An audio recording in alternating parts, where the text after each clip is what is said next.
бохтар шаҳри кӯҳан аст ва аз солҳои 1944 то 2018 номи Қурғонтеппаро доро буд.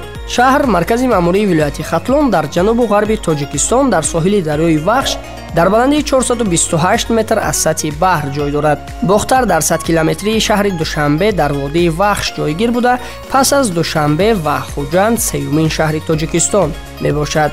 шаҳри ҳозираи бохтар дар солҳои 1944-1992 бо номи Қурғонтеппа маркази маъмурии вилояти Қурғонтеппа гардид ва аз соли 1993 то 2018 маркази маъмурии вилояти Хатлон буд.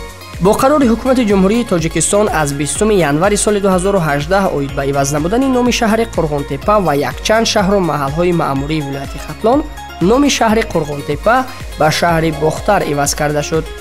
қарори ҳукумати ҷумҳурии Тоҷикистон дар Маҷлиси Миллии Маҷлиси Олии Ҷумҳурии Тоҷикистон баррасӣ шуда буд.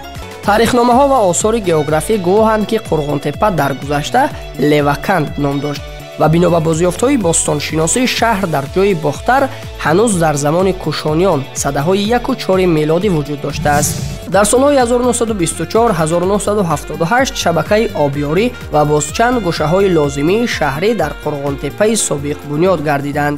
солҳои 1931-38 канали Вахш сохта шуд.